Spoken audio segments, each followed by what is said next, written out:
Hey, this is Steve in Dallas, Texas. It's Saturday morning, my friend, and you are listening to Light Talk. Good morning. This is Stan in Gainesville, Florida, and today we are discussing shadow dancers, bug spray, Kelvin temperatures, blending stage lighting with projections, and the 2021 Grammy Awards Show, all on Light Talk. And this is David coming to you from the beautiful Belmont Shore neighborhood of Long Beach, California. And if you don't already know, you are listening to Light Talk, and we are the Lumen Brothers. Welcome to episode 207. And, well, we have a lot of news today. And actually, this is our big Grammy Awards review show. We actually saw the Grammy Awards this year, and it was, I don't know about you all, but I thought it was really fabulous. Some of the, in all aspects. We'll talk more about it during our Let's Talk About segment. You're just a sucker for a Hammond organ. Yes, and there were several Hammond B3s on stage, I want everyone to know, and I really enjoyed that, of course. And I liked it all. I mean, I just thought it was fabulous and huge year for women. Huge year for women. And it's about time. And this year, what a talented group. So I was very excited about that as well. So a little bit of news here. The New York Times came out with an article about summer theaters opening around the country, and all of them are outside. So what do you guys think about that? I posted the article. I read the article. I think it's great. Obviously, everyone's feeling very confident and very optimistic about opening up shows. I know Central City, they went ahead and they announced their season, and that's going to be outdoors in the park on a hillside with a stage. And they normally have rock concerts out there in this place. It's actually going to be in Littleton, which is a suburb of Denver. But it looks really great. Glimmerglass is doing their season outside. They have a beautiful stage that they designed. So that's pretty cool. The New York Shakespeare Festival, they're planning on doing their shows back in Central Park. Central City, will they be serving like deep fried turkey legs and beer? No. We do that at Dallas Shakespeare Festival. We got your turkey. We got turkey legs. We got beer. We got nachos. You can't watch Othello without a nacho in your hand. Other news, now that the Lumenoids are a TikTok sensation, the musicians are coming out of the woodwork. Out of the TikTok, you mean? We may have a new member of the Lumenoids. I will not tell you his name. Does he have an agent? But he plays a harp. He plays a harp. No, he doesn't play a harp. But he's presently laying down some tracks. So what people will do to get on our world tour. They want to go to those Faroe Islands. That's the deal. I still get a top bunk. Yes, on the ship. Yeah, because we're going to be on a freighter. I don't know, no matter what Stan says about being on this private jet, it ain't going to happen.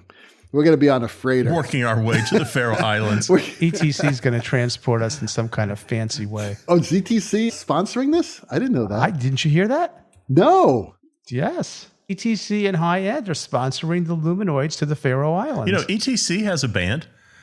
I see them pop up every now and then. There's some ETC guys, some high-end guys. They do a little rock and roll. That's right. My buddy Rob Roth plays guitar. He's down in Orlando. We got some other people in some other divisions of ETC that play. So, Also, the UCLA marching band wants to play with us. Just like they're going to bring Fleetwood Mac along. Too many people. All right, enough of that. Let's get on to the show. Steve has our first question. Russell in West Virginia asks, what is the best way to cast a dancer's shadow on the psych? Would you use a Lico or a Fresnel? Well, it's funny you ask, because that's generally the problem. There's dancers' shadows everywhere. They're on the legs, they're on the psych, So it's usually not a problem. But if I were going to do this, either one's going to work. Intentionally, artistically, yes. It's an artistic decision to throw someone's shadow up on the site. Yeah, I mean, a Lico or a Fresnel is going to work.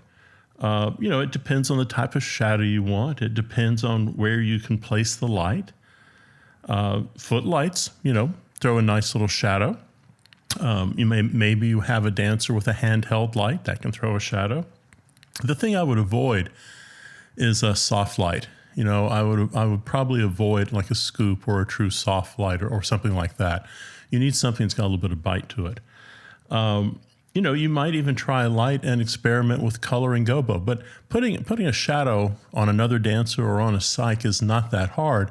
You just have to go out and place the light in the wings or behind the cyclorama or down in the orchestra pit and experiment with it. Yeah, I think it's also a lot about where you place that light and what kind of shadow you're looking for. Are you looking for something realistic that is in proportion to the size of the dancer's body? Or are you looking for something big and eerie? You're looking for something distorted? In terms of the Fresnel or the Lico, do you want a hard edge thing? Do you want a wash that'll throw it everywhere? And the shadow edges are soft rather than hard? So I think there's a lot of ways to do it. I think you should get out there and experiment, grab some lights, grab some people, and do a little shadow play and see what you're looking for. I don't know if there's a best way. I think there's like a lot of different ways, like Steve said. Sometimes it's accidental. I think what you do want to do is really be intentional about your choice and think it through. Why do you want to do it? What are you doing it for? What is the effect you're looking for? How do you want the audience to respond to it? But I think generally the Fresnel is going to be all over the place, but you could spot it down and do all kinds of. There's a lot to be done with shadow play. But with the Fresnel, you want to pull the lens from it. Right. That's what I was going to say. You need a single source. That's the Pilobolus way of doing shadows. And Pilobolus did a lot of shadow work on the back of their Psychs.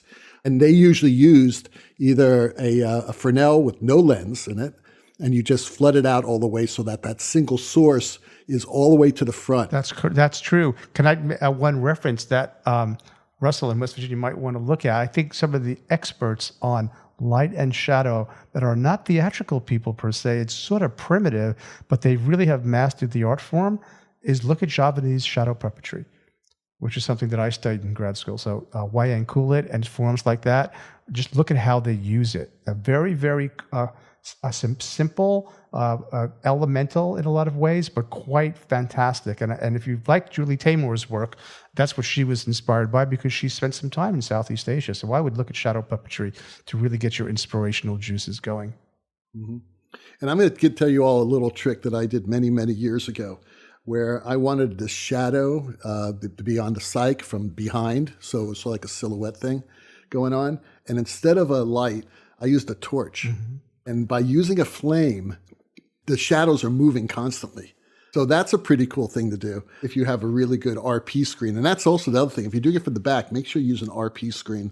From the front, it doesn't matter that much. But again, from the front, I'll just use whatever sometimes even a one element LED will work as well. I did The Perfect American here in Long Beach and in Chicago. And at the end of the show, Walt Disney in his hospital room builds this model of the Magic Kingdom out of pill bottles and tissue boxes.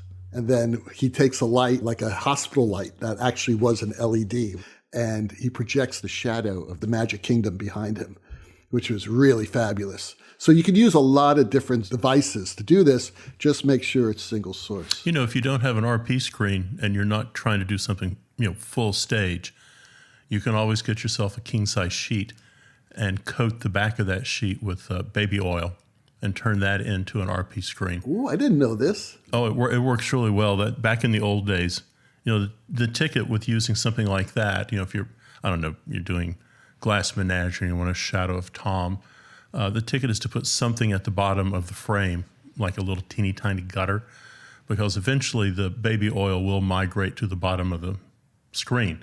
It's not going to migrate in a day, but over 3 or 4 days, it will start dripping on the floor. But yeah, baby oil. But do you get stains? Do you get liquid stains and stuff like that happening on the material? Looks fantastic. Wow, I'm going to have to You try just that. do a That's very really light cool. coat on the back of it, brush it in, and it's amazing. Well, Chris in Utah writes, I'm learning how to light for the camera. How do various Kelvin temperatures affect black and white video? Wow. I never thought about that. That's a really intriguing question. So I had to look it up because I had no idea. Apparently, if you light your scene in various color temperatures and photograph in color and then convert to black and white, the luminance values of the colors translate to the image and you get a completely different histogram. And you can control it really sort of in ways that you couldn't have had you not done that. So yes, apparently the color temperature choices when shooting for the camera and then being photographed in color, the color information gets transferred. So you do have to shoot in color mode, right? And ideally in RAW format. And then when converting, you'll have more control over the contrast ratios in your image. And I saw some really interesting photographs of work that a gentleman did to explain this phenomenon. I only found one article on the subject, and maybe I'll post it for our listeners, but I had no idea that it would translate in that way. And apparently, such how much I know about digital photography and color temperature and all that. So apparently it does make a difference. And it's very interesting. You're talking about is the information captured by the camera, and can you manipulate it? And if the information is in there in correct proportions, you can manipulate that. So I hadn't thought about that. We would look at things, and we would switch back and forth between black and white and color on our monitors just to look at contrast values. So I hadn't thought about that, but if the information's there, I don't see why it wouldn't work. If I'm shooting something, whether it's color or black and white, I'm kind of making choices. Not only me, but a lot of people are making choices before we start shooting.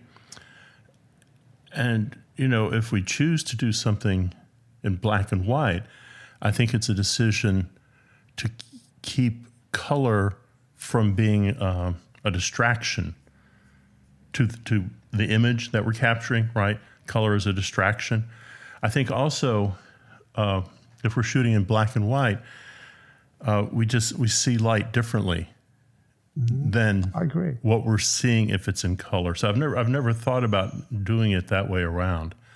I don't think anybody did here either. It was a result of a circumstance. I think it came from the fact that due to the circumstances of this particular case, there were extreme limitations in different locations and different sites and such that consistency was becoming problematic. Getting back to that idea of color as a distraction, if I go kind of in a little weird tangent and bring us back, so many of the dances I've done over the years as a lighting designer, I've created the work before the music has been added.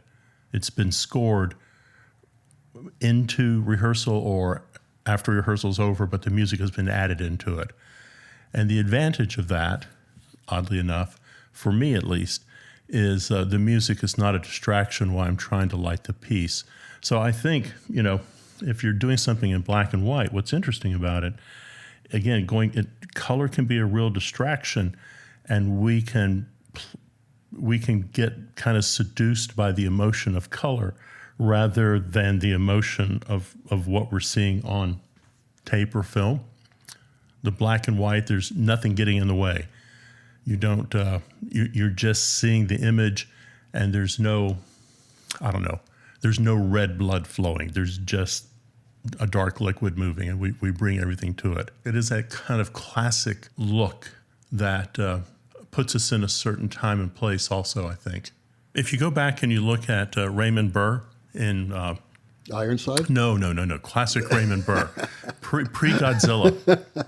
If you in Rear Window. He was in Rear Window. Well, if you look at him in Perry Mason, I mean, those were all shot in black and white for an artistic reason.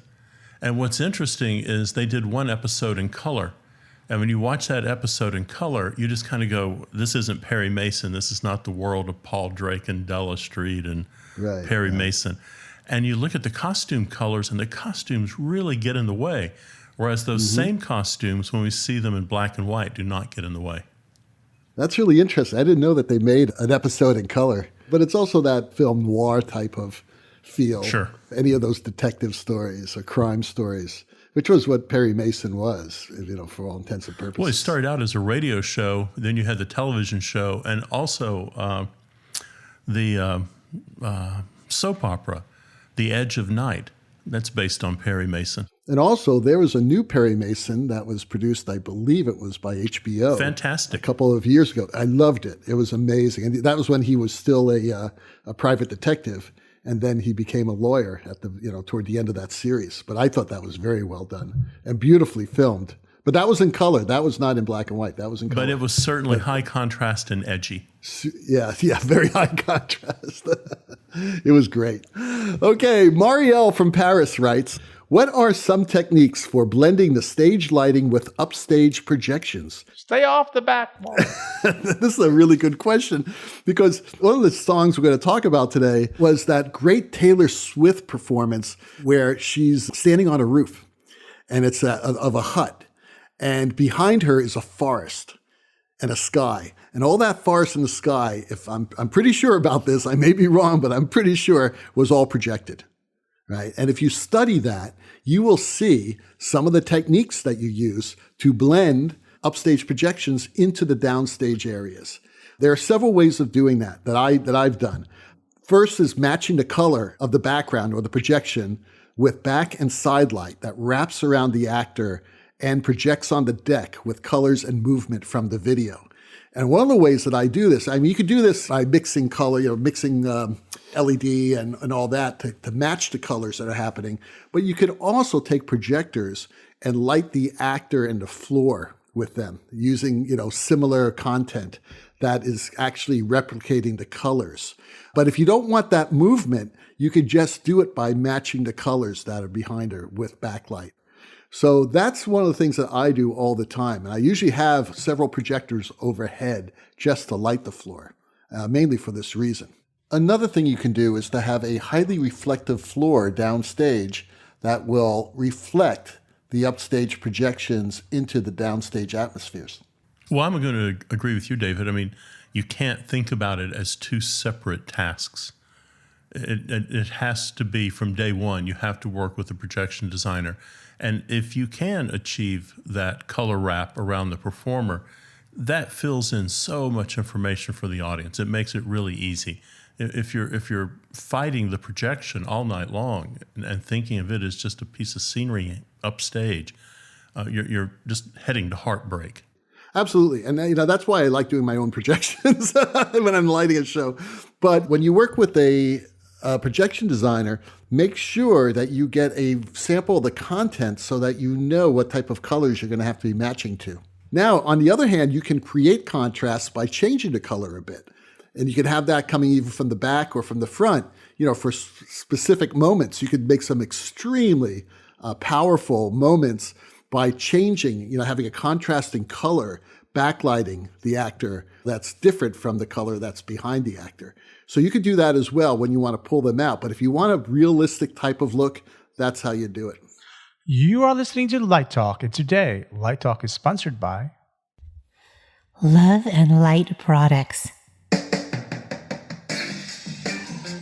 Are you suffering from ETS? Endless tour syndrome? That horrible feeling you get during those sleepless nights on that disgusting tour bus filled with smelly, snoring crew members traveling to the next venue in some godforsaken city?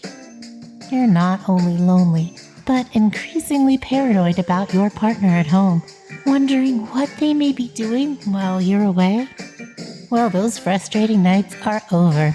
Love and Light Products has the answer for you and your partner. It's time for the both of you to experience a pleasurable evening of Lumerotica. Developed deep in the jungles of Madagascar, Lumerotica combines the ancient practice of self-fulfillment applied with the efficiency of modern technology.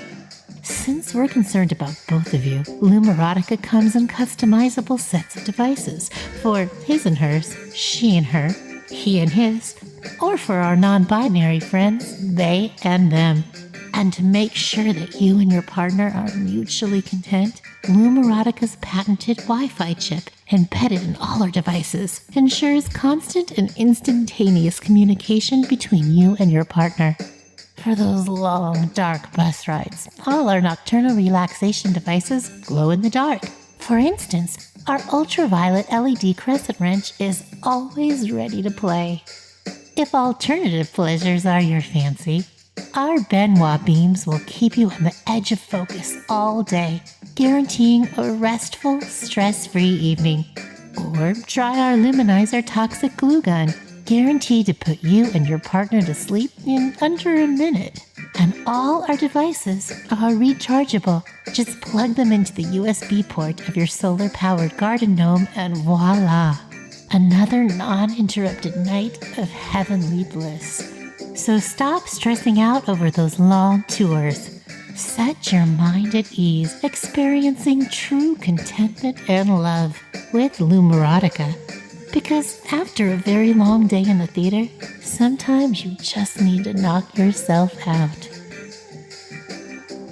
Do you think there's a market for this? Yes. I just want to point out that after 36 years of marriage, I will be in Paris or I will be in Berlin, and I will call my wife. And what I hear is, do you know what time it is here? What is it? What do you want? Well, call me later. Click. It's 2:00 here. It's 2 a.m. Well, I don't know if this would have saved my marriage, because my wife, whenever she'd get mad at me, she'd look at me and say, "When are you leaving town again?" So I really think she enjoyed being. I think this is for the honeymoon period, the first 7 days of your marriage. And then after that, it's like, what? I'm driving home right now. I'll call you later. Click. But I think this could have saved all that. I mean, it's this wonderful connection that you have with your partner. And it's keeping that when you're stressing on the road. I think we need something I think Alexa needs to be involved in this, or Siri. I think there needs to be some programmable responses and comments on those phone calls. Okay, so listen, I got to give credit to that wonderful voiceover actor. That's Lori Cooper. She's a professional voiceover actor here in Los Angeles. And I think we got to thank her. So fabulous work, Lori. Thank you so much. And now, back to Light Talk. Well, the sound of those crazy ducks tells us that once again, it's time for another installment of Let's Talk About. And today's Let's Talk About is all about our 2021 Grammy show review. Yay! Wow. So as we talked about earlier in the show, the Grammys was this past week, and I must tell you, I was pretty blown away. It was really, really great. Just fabulous work. What do you guys think, just generally speaking? Generally speaking, the opposite of how I felt about the Super Bowl. Okay, in what way? I just thought it was beautiful. I have not watched the Grammys in a long time. For me, it used to be a must-see because I love to see the lighting. I love to hear the music. Lately, it's I've gotten too busy, so it was nice to be able to get back to it, see it on my new OLED, which was phenomenal. And I thought the approach in the COVID times of having all these separate stages like medieval mansions, I thought the lighting was beautiful, just stunning, just like moment after moment. It was thoughtful, creative. I just thought it was rich, and I just delved right into it, like diving into a bucket of honey. I loved the whole thing. I thought it was beautiful. I really, really enjoyed it very much. Just a shout out and to give credit where credit's due. Ben Winston was the executive producer on the show. The lighting designer was the fabulous Noah Mitz, you've seen his work on many, many shows. I know he's done America Got Talent. He did the Grammys last year, I'm pretty sure. He does a lot of award shows and some of the best lighting work I have seen on television, period. And the production designer is Misty Buckley. And I think the production design itself deserves an incredible amount of credit. I must tell you, it's one of the best production designs I have seen on an award show, if not the best production designs. I want to add one little thing. It was spectacular, but it was spectacular with panache and finesse and taste. And I loved that. Well, I was looking at the article that you posted from Rolling Stone. And, I'm going to take the showrunner, I'm going to take Winston at his word. And he says the artists were heavily involved with the design team to produce this. I think the other thing that gave this an edge over past Grammys is that they didn't have to worry about a studio audience. Yeah, for right. Sure. It was a totally different feel. Yeah, absolutely. And they could take time to set something up and then time to get it out of the way and put something else in. And that one point of view, the camera's point of view, and they did that really well. I think this is, it felt like the most film-like award show I've ever seen. I think they really pushed how far they could go into darkness with the cameras. Yeah. Well, one thing that Ben Winston was talking about, like he wanted it to feel like the Abbey Road sessions. Like you take a camera into the Abbey Road sessions, and so that you're seeing what's happening that close up and that intimate. And then the lighting was just fabulous. And again, there was a style to every single number. Absolutely. And a production design style as well. Everything looked unique. I couldn't quite put my finger on it. Then it dawned on me what it felt like. And then I read the article and went, okay, I guess I am on the right way. Winston says he was influenced by Jools Holland. And if you've ever watched Later with Jools Holland, it's a huge studio. And they usually have 4 or 5 bands, and the other bands are watching those bands perform. And there's kind of an audience as backdrop. And that's kind of what it felt like. And then, if I quote him here, he says, it's going to be a bespoke night of music that I don't know will ever be able to repeat. Well, just for the record, not all of it was live. A lot of it was live, but some of it was pre-taped because even with 5 stages, and that's what they had like this big sort of sound stage. They had 5 stages around it with all the artists. This is what I loved. All the artists would stay there and listen to each other. And they would shoot the artist digging into the music of someone else. I thought that was just fantastic. But even with those stages, they did have to do some setup times. I know that piece that was done at the end, that incredible Black Lives Matter piece, was also shot just outside right in front of Staples Center. It's just an amazing, amazing show. But let's talk a little bit about the design approach and lighting. Incredibly bold lighting, very theatrical, super high contrast, strong angles and colors, a wide variety of dynamic movement. It was always happening there, and you felt that. And, it's a good question of how much was coming from Noah and how much was coming from the creative team of the band. All I can tell you is it was successful. However it was, it worked really, really, really well. I thought Haim was incredible. Yeah, because it was so raw. Long shadows, aggressive lighting. They were surrounded by those LED fixtures on the floor. Yeah, I think we look at things like that and go, oh, that was really simple. There's not much to it. And that's exactly, I think, we just posted that photograph of Gene Rosenthal who said, success is being unnoticed. And boy, I mean, that just surrounded them and enveloped them and moved the story of that song forward. I have to say, I think that was one of my favorites of the evening. It was a great performance. I didn't mind seeing Trevor Noah watching it. It was the whole thing. Everybody was watching it, Stan. It was great. I mean, Billie Eilish and her brother were watching it. A sense of community. Yeah, it was really cool. And a sense of artistic sharing was just really, really positive. Well, at the heart of it, that's what Jools Holland does every week. You watch all these bands react to each other. You watch him react to it. It's you're just in a big room performing for each other. And we should also talk about the set that was on top of the convention center where they presented the awards. They had all that greenery and it wasn't flashy. It was just well lit. And that was just the perfect way of doing it. You could see the people in the audience. They were in a big audience, just some tables. But it was just really beautifully lit because you could see everything clearly, which you really need to see during that moment. And then you'd go into a production number and you have all this bold lighting going on. It's a great contrast, yeah. I mean, just look at that Bruno Mars thing. Really nice throwback look. Best use of a shimmy curtain all night long.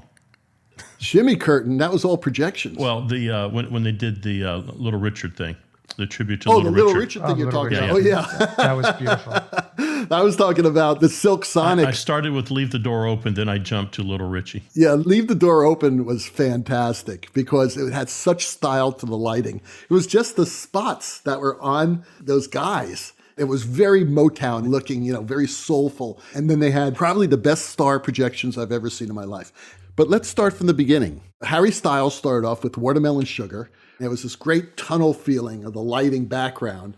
And there was this incredible back uplight on the Rhodes player. And I knew right then from the very first number that this was going to be lighting that I enjoyed because it was bold and you didn't have to see the face. It was the feeling. He was lighting the feeling of the song. And it was just brilliant. And then we go to Billie Eilish, which I loved. I just loved the whole design of that set. That was the one with the half-sunken car and all that great green, bluish lighting. That's right. The next time your theater teacher tells you green is not a good choice, just pull that video up on YouTube. Yes, pull the video up. As a matter of fact, I am going to post on our page all the links to all these videos so you could just have access to them immediately. But yeah, I just thought that was beautiful. And there weren't a lot of light cues. It was actually a very still feeling. And then we follow that with Haim's The Steps. And that had a lot of movement. Again, whoever did the programming for this show was brilliant because it had such contrast in musical styles and musical emotion. And I just think that those three women were just amazing. This incredible gold, amber, red look. Again, hey, here we go, Stan. The green-red theory.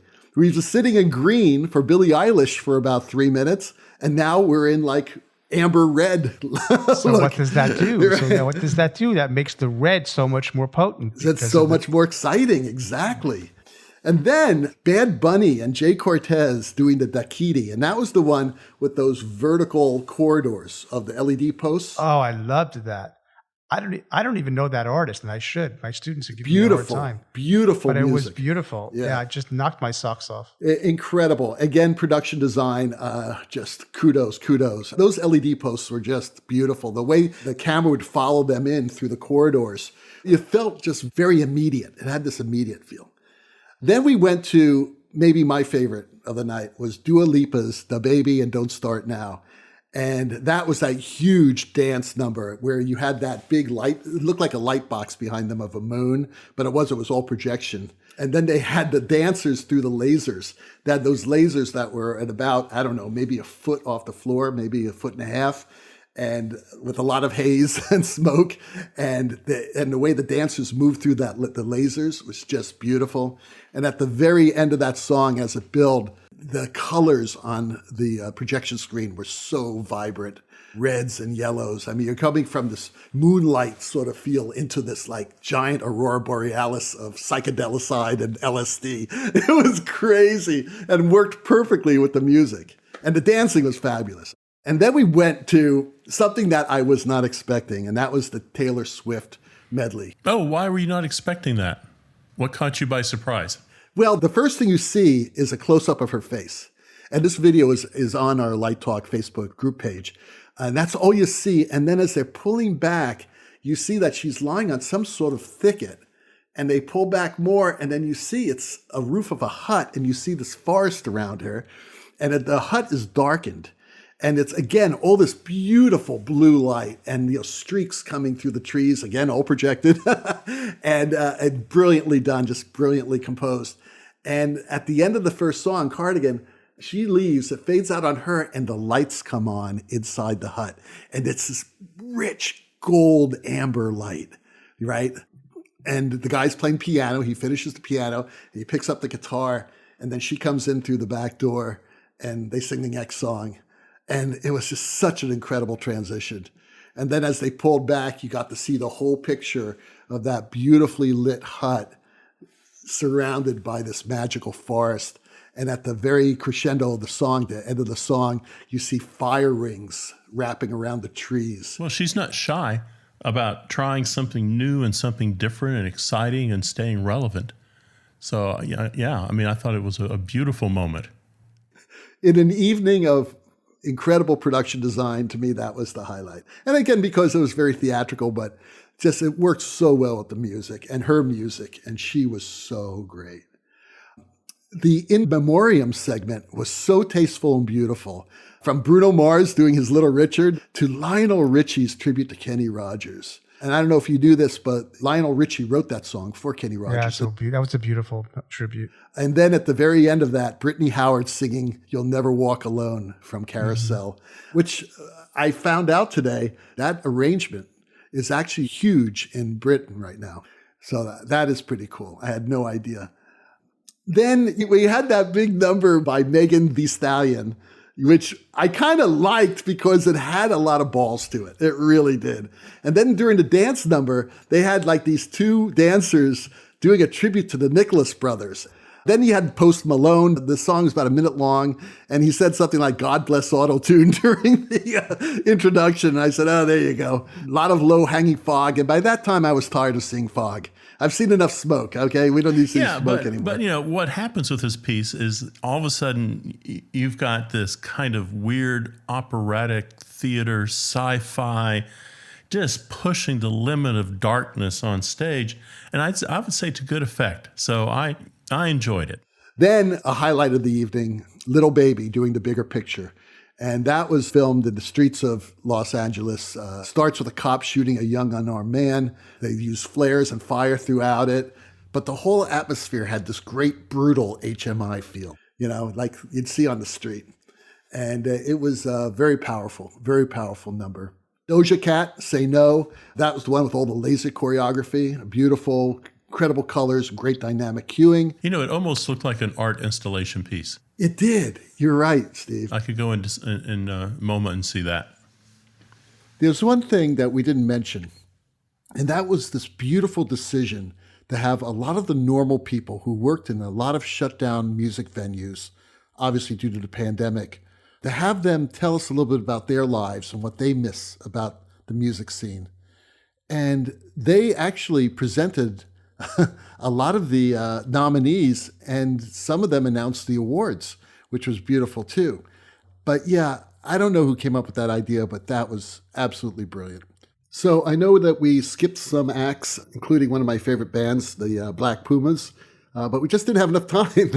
So go and check it out. It's a great show. Well, Steve has our last question of the day. Irene from Hampton Roads asks, now that it looks like we'll be designing a lot of outdoor theater this summer, what insecticides would you recommend to keep those nasty mosquitoes from eating us alive? I think the question here and the thing we have to explore are rectal thermometers. What? I think you heard me. Let's get down to attacking that mosquito on the biological level. So, your average person has a temperature of 98 degrees, but our friend the pig is 100 degrees. And a mosquito will always go for a pig before it will go for a person. So again, David can talk to you about his pet pig and his Tesla, but you have a pig. You have a little Porky with you when you're doing these outdoor gigs, and it'll be covered with mosquitoes. And don't worry about that, because Porky has a tough skin. Those mosquitoes cannot bore through it. So it is a frustration for them and a mild annoyance for Porky. So that's how you keep from being eaten alive by mosquitoes this summer. And remember, BYOP, bring your own pig. Because everybody's going to be sitting next to you, and poor Porky's going to be covered. That white pig is turned into a black pig because all it's covered with mosquitoes, totally mosquitoes.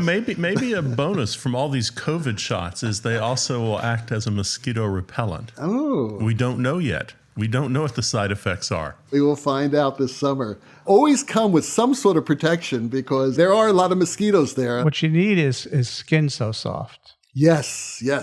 But something, I've heard that you got to be careful about which Skin So Soft you buy, because apparently there's one that does not repel mosquitoes. So make sure, do your research on Skin So Soft. I have to update that. For only $200, you can get yourself a 1-acre flying mosquito trap. Just put it right beside you. Mosquitoes from an acre around will come to there. So you'll draw them all to you, but they'll go right inside and get zapped. Yeah, the zapper. Yeah. Zapper's great. Sharper edge. They'll hook you up. Stan's got a point. The number one mosquito repellent on Amazon is Avon Skin So Soft. Well, at least I made one reasonable contribution today. Is that it? That's all I got, baby. I only get to do one show, and I earn my salary. You get one show. I would think living in the swamps of Florida, you would know all about mosquito abatement. There's a new one in Florida. What's that?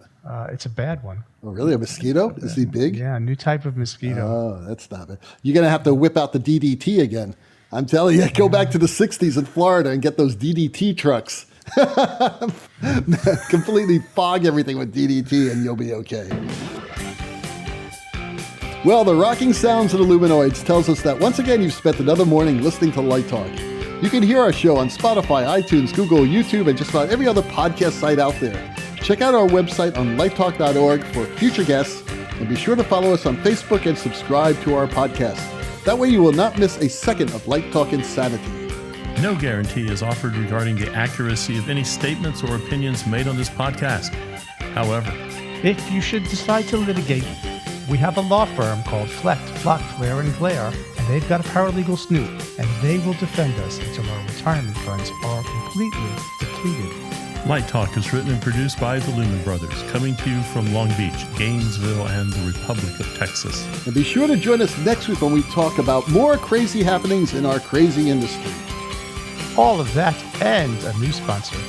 Light Talk, broadcasting questionable Lumen knowledge and humor around the world. So we'll see you all next Saturday morning. Bye-bye from Light Talk. Toodles.